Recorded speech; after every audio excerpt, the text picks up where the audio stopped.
presidente Daniel Noboa ofreció el indulto presidencial al joven Juliano Salazar, esto en el caso de que sea sentenciado. Salazar está recluido en la penitenciaría del Litoral después de atropellar en defensa propia a 4 delincuentes que lo asaltaron, lo que provocó la muerte de 2 de ellos. Además, les contamos que tiene el 40% de discapacidad. Juliano Salazar es un joven estudiante de Derecho de 21 años que está viviendo una verdadera pesadilla. La noche del pasado 7 de agosto, 4 delincuentes armados en 2 motocicletas lo asaltaron en el norte de Guayaquil mientras circulaba en su vehículo.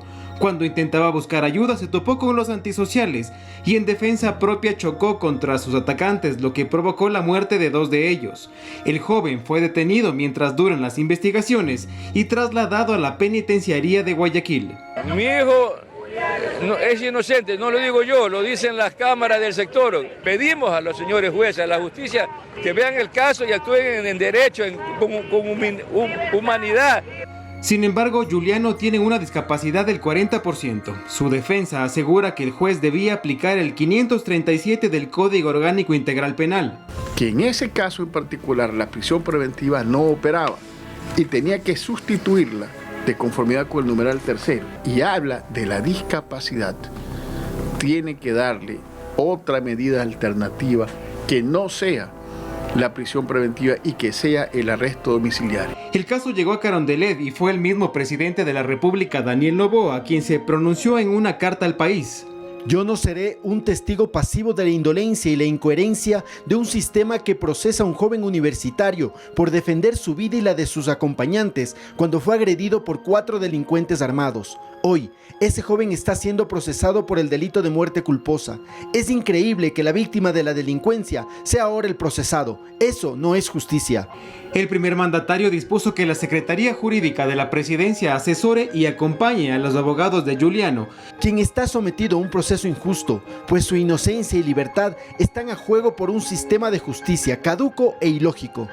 Para el jefe de Estado, lo mínimo que debería buscarse en esta instancia son medidas sustitutivas a la prisión preventiva por su discapacidad, y añade que si la justicia te falla, tendrás el indulto presidencial.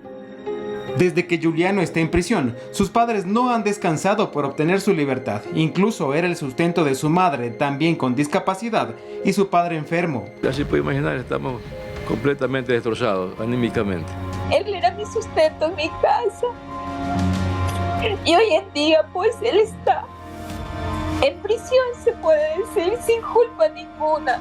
La defensa del joven ya presentó un pedido de habeas corpus para que salga en libertad, pues dicen su vida corre riesgo, y también solicitan se le brinde protección dentro de la cárcel hasta el día de la audiencia. Edison Saavedra, Noticias 7. El ministro de Gobierno Arturo Félix celebró la decisión de un juez de Quito que acogió una acción de protección para que la Asamblea retome los juicios políticos en contra de 3 exfuncionarios del gobierno de Guillermo Lasso, los cuales fueron archivados por el retiro de firmas de algunos asambleístas que apoyaban esas interpelaciones. El secretario de la Asamblea, Alejandro Muñoz, dijo que el Parlamento no reconocerá esta sentencia. Es un dictamen judicial que a criterio de autoridades de gobierno golpeó los intereses de grupos políticos parlamentarios que actúan sobre la base de cálculos desconociendo los procedimientos legislativos. El ministro de Gobierno, Arturo Félix Wong, celebró la decisión de un juez de Quito quien acogió una acción de protección presentada por la asambleísta de ADN, Inés Alarcón, para que la Asamblea retome los juicios políticos a 3 exfuncionarios del gobierno de Guillermo Lasso, Sebastián Corral, Pablo Arosemena y Andrea Montalvo, los cuales se archivaron por el retiro de firmas de apoyo de ciertos asambleístas, quienes inicialmente se sumaron a estas interpelaciones. Todos hemos sido testigos de los alcances de los políticos del viejo Ecuador, cuando retiraron las firmas para los 3 juicios políticos de la administración pasada. Yo les pregunto, ¿con qué fin? ¿Se pusieron de acuerdo para no tener obstáculos? ¿Se pusieron de acuerdo para venir por los ministros del gobierno del presidente Noboa? El archivo de estos 3 juicios derivó en que se adelanten las interpelaciones a la canciller Gabriela Sommerfield y a la ministra del Interior Mónica Palencia. Y solo les digo a esos políticos del viejo Ecuador, sigan traicionando a los ecuatorianos para tratar de hacer fracasar un gobierno que está trabajando por todos, y se van a encontrar con un gobierno que no se achica, que no se arrodilla, que no pacta que no se esconde. En respuesta, el secretario de la Asamblea, Alejandro Muñoz, informó que la primera función del Estado no acatará esta sentencia al defender la legalidad del procedimiento del retiro de firmas cuando los juicios en mención ya estaban agendados. A través de un juez de primera instancia que ilegalmente e inconstitucionalmente, inobservando las sentencias de la Corte Constitucional e inobservando lo que establece la Ley Orgánica de la Función Legislativa, ha resuelto que tiene la facultad para interferir en la función legislativa. Esta decisión judicial podría retrasar aún más el inicio del juicio político a la fiscal Diana Salazar, el cual estaba proyectado su inicio en los primeros días de octubre, luego de que termine la interpelación a la ministra del Interior. Javier Ceballos, Noticias 7.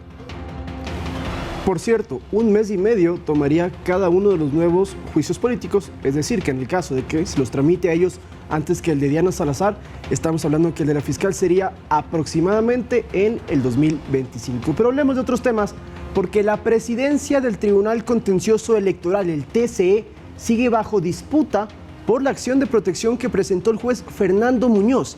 El jueves se realizó la audiencia en el Complejo Judicial Norte de Quito y los jueces demandados, entre ellos la actual presidenta Ivonne Coloma, aseguraron que no hubo vulneración de derechos para la remoción del expresidente. Los jueces del Tribunal Contencioso Electoral, Ivonne Coloma, Guillermo Ortega y Ángel Torres, presentarán un informe con su testimonio sobre la supuesta vulneración de derechos al expresidente del TCE, Fernando Muñoz, según dispuso un juez en audiencia de la acción de protección que presentó Muñoz para recuperar su cargo.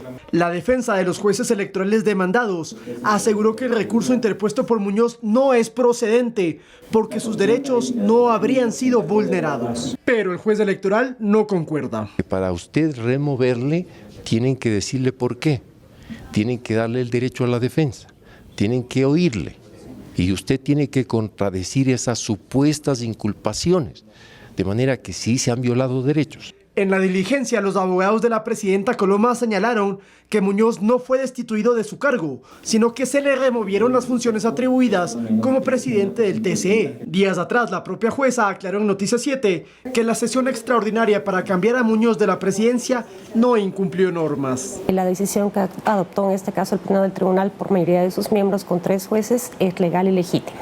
Pero Muñoz discrepa y lo hizo notar tras la suspensión de la audiencia de este jueves. Los jueces pueden reunirse siempre que estén los 5 jueces. Ahí sí es legal. 3 jueces, no.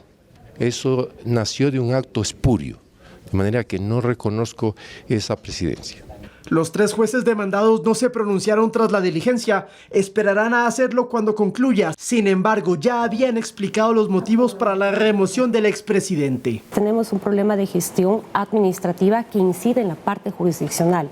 El Tribunal Contencioso Electoral no tiene recursos en este momento para contratación de personal, para pasajes, para mantenimiento vehicular. Es una mala gestión en la conducción propia de las sesiones que hemos mantenido como pleno. La audiencia de acción de protección se reanudará a las 14 horas del martes. Allí se conocerán las pruebas testimoniales de los jueces del TCE para que el Tribunal de Garantías Constitucionales determine si el cambio de presidencia se efectuó o no dentro del marco legal. Lautaro Andrade Castro, Noticias 7.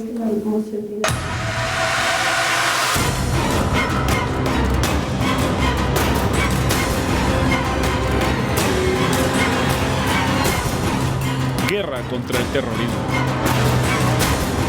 La Policía Nacional enfocó su trabajo antidelictivo en varias zonas del país. Durante la noche y madrugada de este jueves se ejecutaron operativos orientados a la revisión de documentos, requisa de vehículos y control del orden público en Manta, Guayaquil y Quito. En Manta, provincia de Manabí, el trabajo policial se enfocó en realizar controles antidelictivos en los principales ejes viales de ingreso y salida de la ciudad. Durante la noche y madrugada de este jueves, se priorizó el control de documentos a pasajeros de buses, conductores de motos y requisas de vehículos con el objetivo de evitar el porte ilegal de armas o tráfico de drogas. El comandante de la policía, Víctor Zárate, supervisó los controles como parte del trabajo policial al conformar el llamado bloque de seguridad. Siempre enérgicos y empáticos con la realidad que está viviendo el país. Gracias al valor y al coraje de los policías nacionales, estamos hoy realizando controles en los ejes viales principales que corresponde a Policía Nacional. Tarea similar ejecutaron uniformados policiales en el sector de Nueva Prosperina, en la ciudad de Guayaquil. Reportes de inteligencia identifican a este sector como zona caliente. De la misma manera, se ejecutaron procedimientos de control del orden urbano, revisión de documentos a transeúntes y a conductores de vehículos y motos. Confíen en la policía, los ojos y oídos están en las calles y avenidas de nuestro país. Que ellos nos ayudan a ser más efectivos con esa información de primera mano. En Quito, en cambio, la tarea policial se concentró en Solanda, sur de la urbe, en el sector de La Jota. Controles de este tipo serán frecuentes y sorpresivos, especialmente en los puntos donde inteligencia policial detecta el trabajo ilícito de organizaciones delictivas que se dedican al robo y asalto a ciudadanos y locales comerciales y al microtráfico de droga. Javier Ceballos, Noticias 7. Y la Policía Nacional realizó un simulacro ante posibles artefactos explosivos en las instalaciones de la Comandancia General de la institución. Está ubicada en el norte de Quito. Varios organismos de respuesta y socorro colaboraron en esta actividad preventiva que busca mejorar los protocolos existentes para optimizar la capacidad de respuesta de los uniformados.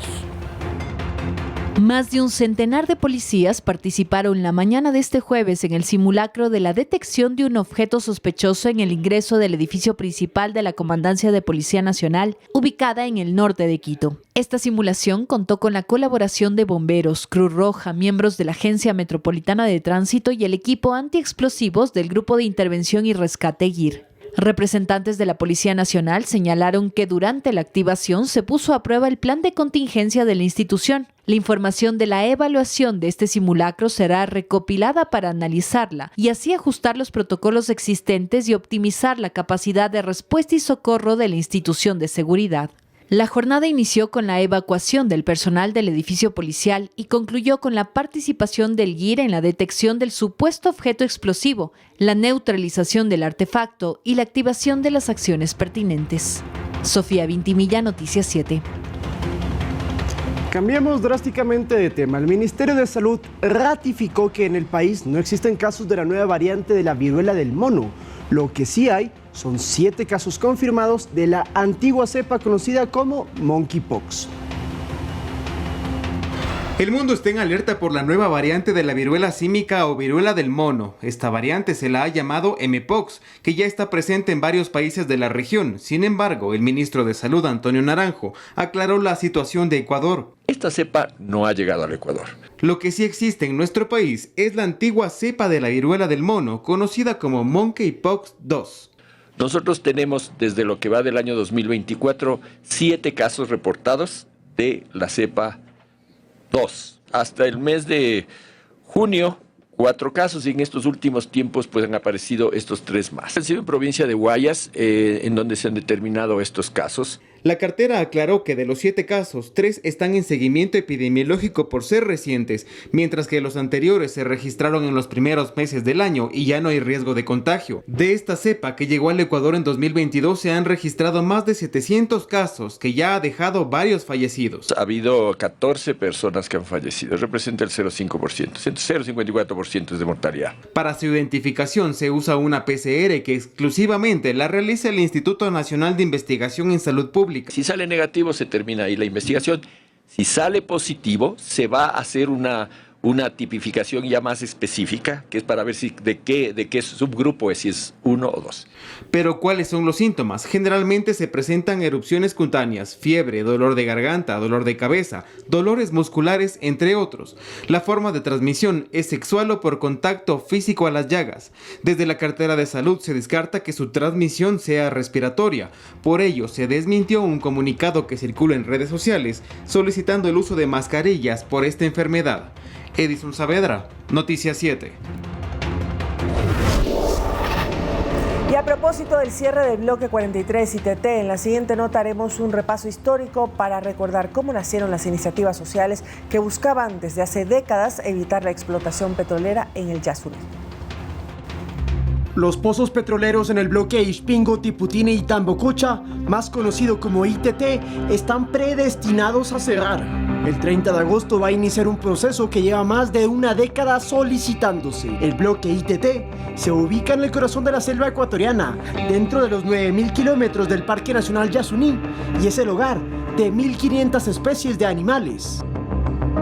Desde 1989 se propuso no interferir en el hábitat natural al convertirse en reserva de la biosfera por la UNESCO, pero las presiones económicas eran mayores.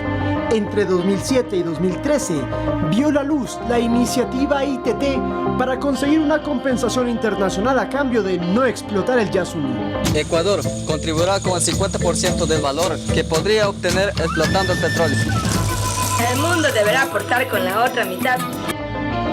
No se consiguió el dinero previsto y el gobierno de la época dio luz verde para la extracción petrolera.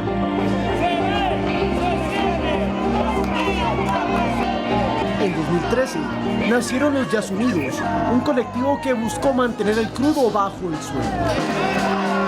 Somos una plataforma de varios colectivos y de jóvenes y de gente particular que está preocupada por la defensa del Yasuní. Sin embargo, su propuesta de recolección de 600.000 firmas para, mediante consulta popular, preguntarle a los ciudadanos si estaban o no de acuerdo, quedó sepultado por el Consejo Nacional Electoral. Tuvieron que pasar 9 años hasta que el Tribunal Contencioso Electoral validó a Yasunidos como organización para plantear su pregunta, la misma que fue remitida a la Corte Constitucional, entidad que en 2023 aprobó la consulta. Y es así que el 20 de agosto del 2023, el 58% de los ecuatorianos se pronunció respecto a mantener el petróleo del Yasuní sin explotarlo, pese a que desde el 2016 ya se lo estaba extrayendo. Ispingo, Tiputini y Tambococha cuentan con más de 200 pozos abiertos y hasta junio del 2023 eran el cuarto campo petrolero con mayor producción, gracias a sus 57.000 barriles diarios. Estos aspectos obligan a esperar más tiempo para que la selva recupere su paz en el ITT. Se buscaría un proceso de cierre que podría tomar entre 3 y 5 años. Mediante decreto ejecutivo, el presidente Noboa creó en mayo el Comité de Ejecución de la Voluntad Popular Yasuní ITT, un ente integrado por varios ministerios para vigilar que se cumpla el cierre del bloque 43 y que las válvulas dejen de sonar por siempre. Lautaro Andrade Castro, Noticias 7. Gracias amigos por continuar en nuestra sintonía y es momento de informarles dónde se realizarán los controles y los operativos por parte de la Agencia Metropolitana de Tránsito de la Velocidad. Recuerden, solamente en las zonas urbanas la disposición es 50 kilómetros por hora y para el transporte público 40 kilómetros por hora. Esto previene, según las autoridades, accidentes en toda la zona urbana y presten mucha atención porque a través de las cuentas de las redes sociales, la AMT Quito ha señalado que hay una colisión en el sector de La Pradera, en la República y Diego de Almagro. Varios carriles en los dos sentidos están cerrados, así que durante al menos una hora no van a poder circular por ese lugar y el carril que estará habilitado seguramente tendrá mayor congestión vehicular. Si está por esa zona, salga con tiempo desde sus hogares. Producción, si me permite, podemos poner las claquetas que ha preparado la Agencia Metropolitana de Tránsito para el día de hoy para saber dónde se realizarán los controles. Ayer fue en el sur de la ciudad, en la avenida Maldonado, donde se realizó de 9 a 10 de la mañana este operativo de control. En esa misma semana también se han realizado controles en la Ruta Viva y en varios sectores del norte de la ciudad. Recuerden, por favor, 50 kilómetros por hora. ECU 911, ¿cuál es su emergencia?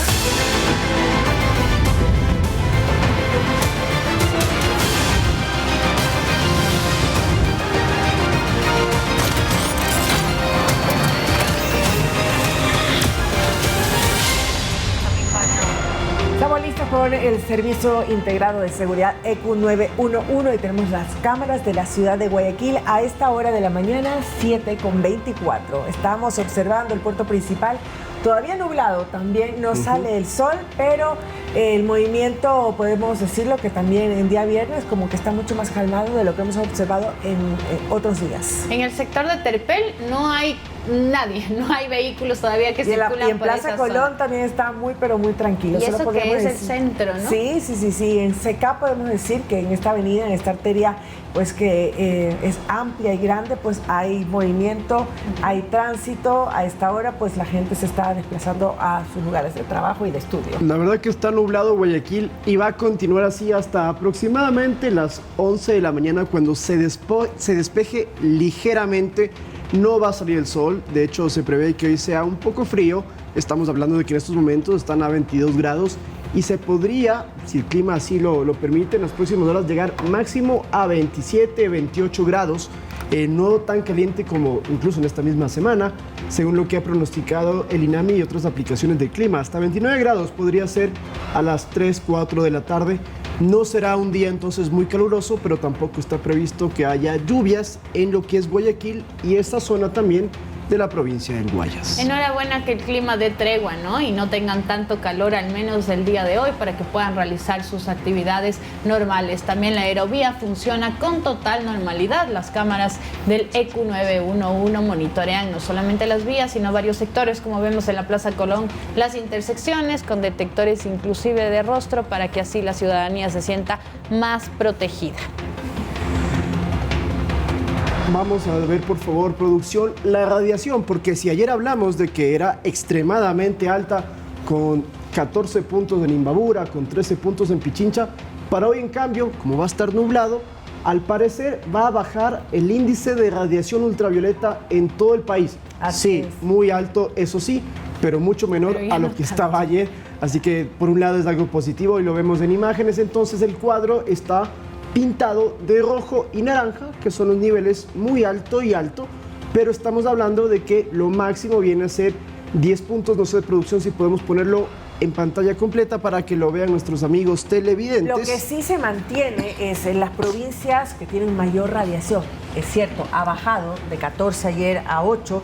Imbabura, Pichincha, al sur también Loja, Zamora Chinchipe, Morona Santiago, Sucumbíos, Orellana y Pastaza tienen entonces una radiación alta. Sí, a ver, muy alta. Los que están en rojo, que es 8 puntos. Así es, muy alta. Muy alta. Así es, muy alta el resto del país, que tiene entre 6 y 7 puntos. Por ejemplo, en Esmeraldas subió. Ayer y anteayer estaba en 5 aproximadamente, hoy está en 7. Guayas tiene 7, ha bajado un poco.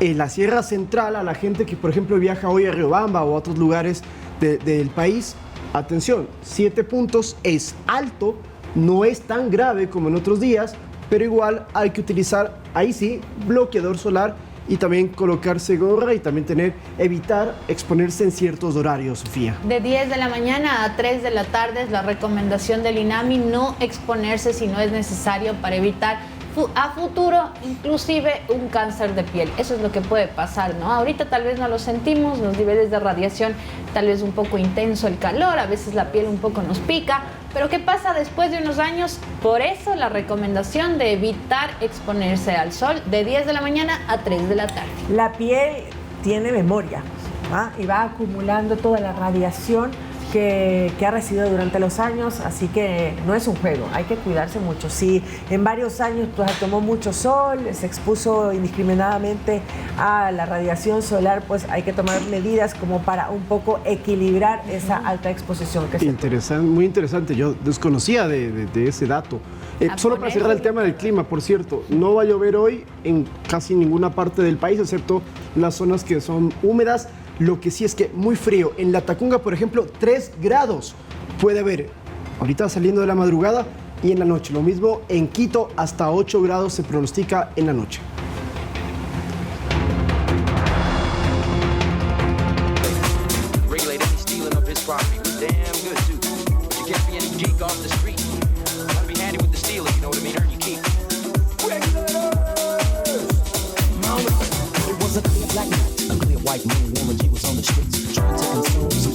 Bueno, llegó Santi Vivanco y ya está con nosotros para los deportes. Este es un avance. Santi, ¿cómo está? Buenos días. ¿Qué tal? Buenos días, Sofi, también a Lautaro y por supuesto a todos nuestros amigos televidentes. Claro que si nosotros vamos con un pequeño avance de lo que será el segmento, y me confirma, señor productor, arrancamos con la entrega de casas, ¿no? A Luisa Valverde y a Lucía Yepes, cómo le entregaron la casa en Guayaquil después de una promesa por parte del gobierno nacional, después de la exitosa participación de ambas deportistas en los Juegos Olímpicos de París 2024. Y aquí estamos viendo precisamente la bonita casa, muy lindas las instalaciones que fueron entregadas el día de ayer. Antes ya lo habían hecho también con Daniel Pintado, por ejemplo, Glenda Morejón. Ayer fue el turno de Lucía Yepes, Yepes y Luisa Valverde. Lucía Yepes fue medallista de plata, ella quedó en segundo lugar en la categoría de 53 kilogramos en lucha. Muy emotivo, ¿no? Por supuesto, compañeros, el ministro del Deporte también ahí presente en la entrega de casas a estas dos deportistas olímpicas. ¿Cuánto tiempo ha pasado desde que terminaron los Juegos Olímpicos y los medallistas volvieron al país? Bueno, es menos de un mes, ¿no? Menos de un mes. Increíble la eficacia, ¿no? Claro. Menos de un mes y ya tienen casas todos, en distintos lugares del país, ¿no? De acuerdo a las necesidades. Guayaquil, Quito, Cuenca, amoblada, nos dice el señor productor, completamente equipada. Además del dinero que se ha entregado como parte de los premios. Por ejemplo, Daniel Pintado recibió $275,000 por 2 medallas olímpicas. Así es. Glenda Morejón y Lucía Yepes, $125,000 cada uno. Las hermanas Neisida Gómez y Angie Palacios, por sus medallas de bronce, recibieron $100,000 cada una. Y además, los 40 deportistas, por haber participado, simplemente por haber estado en París 2024, no importa la posición en la que quedaron, recibieron $8,333 cada uno. Es el incentivo que se está entregando, sumando todos los datos y las cifras que hemos dado, es más de $1 millón que el gobierno nacional se lo merecen por su compromiso, por su entrega, por su visión también de estar en unos Juegos Olímpicos y cómo dejaron el nombre de nuestro país muy en alto. Y hay que aplaudir este tipo de acciones, ¿no? Que realmente se ofreció y se cumplió. Correcto. Y esto es para motivar también a los deportistas que continúen trabajando para llegar lejos. Y después ya vamos a escuchar declaraciones de Lucía Yepes, que ella mencionaba que cómo llora, se le fueron las lágrimas. Aquí estamos viendo a Luisa también, sin duda mucha emoción por parte de las atletas con su mamá, por supuesto, con toda su familia, que se abrazaban y cumplían un sueño, ¿no? Que era algo que le había prometido a su mamá, darle una casa, y ahora tenemos ya aquí. Pero veamos, escuchemos a ambas deportistas, tanto a Lucía Yepes como Luisa Valverde, que fue lo que dijeron cuando les entregaron estas casas. Tanto esfuerzo, sacrificio de 4 años luchando por agradecerle a mis padres, que son el pilar fundamental en que gane o pierda, ellos están en todo momento. Y obviamente, como lo vuelvo y repito, a todo el Ecuador entero, créanme que sin ustedes, nosotros los deportistas tampoco salimos adelante. Era un sueño y se hace en realidad. Siempre digo que los sueños están para cumplirse. Ahora sí, cada vez que llegue un entrenamiento lo voy a tener cerca mío. Es una inspiración porque sé que la Tigra va a estar en Los Ángeles buscando una medalla olímpica de oro. Y le agradezco a todos por su apoyo al pueblo ecuatoriano, porque, como le dije, la Tigra va a estar haciendo historia, una mujer muy sencilla, guerrera, de un gran corazón. Ella va a estar en lo más alto brillando y que ustedes me estén apoyando. 7:38, más adelante los deportes. Ahora continuamos y les contamos que se inició ya el proceso de capacitación docente para las nuevas inserciones curriculares en los ámbitos de cívica, desarrollo sostenible, educación socioemocional, educación financiera y seguridad vial. Hasta el momento se han capacitado ya a 10,000 docentes. Veamos. Los docentes por ahora se convirtieron en estudiantes para acceder a la capacitación que les permitirá actualizar sus contenidos en las nuevas materias para dar cumplimiento al Acuerdo Ministerial 060 que impulsa un nuevo currículo por competencias en el país. Hay un título que tal vez no lo avala ninguna institución gubernamental, pero lo avala la vida, y es el de ser buena persona, un buen ciudadano. Y nos urgen buenos ciudadanos. En efecto, dicho acuerdo establece incorporar asignaturas como cívica, ética e integridad que se dictará como materia específica. Como patria, conocerse con su identidad de ecuatoriano, respetar los símbolos patrios, entonar con fervor cívico los días lunes el himno nacional, que ahora vemos que sí nos hace falta un poco. Pero además se desarrollarán contenidos transversales, por ejemplo, en desarrollo sostenible, educación emocional, seguridad vial y movilidad sostenible y educación financiera. Que sepan el ahorro, que sepan la inversión, lo que es el crédito, lo que son los préstamos, el no sobreendeudarse y algunos temas que son muy importantes para nuestros bachilleres. Adicionalmente, se ha implementado el momento cívico en las instituciones educativas como un espacio para fortalecer los valores cívicos y ciudadanos. Hasta el momento se ha capacitado ya a 10,000 docentes de manera presencial y virtual, de un total de 100,000 docentes en todo el país. Romer Garzón, Noticias 7.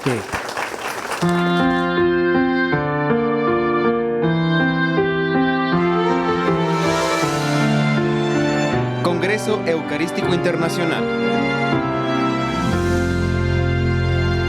La edición 53 del Congreso Eucarístico Internacional se va a realizar en Quito del 8 al 15 de septiembre. Este evento es convocado por el Papa Francisco y reunirá, escuchen bien, a más de 5.000 congresistas de todo el mundo. Durante las jornadas se realizarán misas en varios idiomas y alrededor de 1.600 niños harán su primera comunión. Ecuador TV transmitirá varios de los eventos para que puedan verlo todos a escala nacional. Veamos. El Congreso Eucarístico Internacional se realiza cada 4 años. La Iglesia Católica, comandada por el Papa Francisco, es quien decide en qué lugar del mundo realizarlo. Este año, Quito será la sede. Los organizadores esperan al menos 30.000 asistentes y 5.000 congresistas, quienes serán parte de varias actividades del 8 al 15 de septiembre, todas con un propósito: sociedades más justas, inclusivas y seguras. Creo que es oportuno el tema fraternidad para sanar el mundo en medio de tanta situación, no solamente como país, como Latinoamérica, sino como el mundo entero. La agenda de actividades previa al evento será del 4 al 7 de septiembre. Están más de 53 delegaciones, países que vendrán, entonces desde Oceanía, Australia, hasta el Asia, Europa. El Congreso Eucarístico iniciará el domingo 8 de septiembre con una misa de primera comunión para 1.600 niños, un hecho inédito en el país. El jueves 12 de septiembre, las iglesias del centro de Quito serán espacios para escuchar la Eucaristía en varios idiomas, encabezada por el delegado del Papa Francisco, el obispo Kevin Joseph Farrell. El sábado 14 de septiembre se realizará una procesión desde la iglesia de San Francisco hasta la Basílica del Voto Nacional. Más o menos para tener una idea, como el Corpus Christi. Aquí los movimientos apostólicos, pastorales, tienen preparados ya estas calles de alfombras de pétalos de rosa, ¿no? Y el domingo 15 de septiembre la clausura será en el Centro de Convenciones Metropolitano, ubicado en el norte de la ciudad, en el Parque Bicentenario. Solo 4 urbes de Latinoamérica han sido las sedes de este evento, que se compara con un mundial de fútbol o los Juegos Olímpicos. La primera vez fue en Buenos Aires, Argentina, en 1934. Ahora nuestro país mostrará al planeta un evento en el que se promoverá la participación de toda la sociedad para juntos combatir los problemas. Además, usted puede seguir las jornadas a través de la señal de Ecuador TV a escala nacional. Sofía Vintimilla, Noticias 7. Y Ecuador TV va a transmitir parte de los eventos religiosos que se realicen en este Mundial Eucarístico, si podemos compararlo, o como unos Juegos Olímpicos también. En fin, en otros temas, en los próximos 3 meses se va a elaborar el plan de acción para cumplir con el decreto ejecutivo que establece como política pública la erradicación de la violencia sexual en los espacios educativos. La ministra de Educación, Alegría Crespo, señaló que se crearán protocolos de apoyo a las víctimas y no se va a permitir que se oculten los casos en las instituciones. A pocos días para el inicio de las actividades académicas en el régimen Sierra Amazonía, el próximo 2 de septiembre, la ministra de Educación inspecciona los trabajos de readecuación y equipamiento en varias instituciones y dialoga también con docentes y autoridades sobre los objetivos planteados para el nuevo año. Uno de ellos, la erradicación de la violencia sexual en cumplimiento del decreto ejecutivo 368, que lo establece como prioridad y política pública. No dejar, digamos así, traspapelado ningún caso, sino tomar acciones y llegar a las máximas consecuencias legales, penales y que merecen estas personas que rompen la vida de los niños. Según el decreto, en los próximos 3 meses se delineará el plan de trabajo con las acciones concretas de prevención, denuncias y atención a las víctimas de violencia sexual. Para que existan las consecuencias penales, legales y pues del mayor rigor. El compromiso es no dejar en la impunidad ningún caso de violencia. Instituciones educativas donde han sucedido estos hechos, pues tratan de ocultar, eso ha sido evidente. Bueno, ha habido y han habido, no habrán más, porque tenemos que entrar con el rigor que merece cada caso. Paralelamente, en las instituciones educativas se desarrollan capacitaciones y se adoptan protocolos con todos los integrantes del sistema. Esto es, autoridades, estudiantes, docentes y padres de familia. Prevenir es necesario para nosotros y también capacitación a los padres de familia, que conozcan los hechos que constituyen violencia de género, violencia entre pares, para tratar desde la casa ir educando en valores a nuestros chicos. Todo esto forma parte del programa de comunidades educativas seguras que incluye a 500,000 de estudiantes y a 365 instituciones en todo el país. Se incrementarán los patrullajes, hay una coordinación interinstitucional con Policía Nacional, de manera que en las instituciones educativas que más riesgo tienen, tanto o más vulnerables también son respecto a los índices de seguridad, pues se las prioriza. Con ello se concluye que la seguridad de niños y jóvenes en el ámbito educativo es responsabilidad de todos. Rommel Garzón, Noticias 7.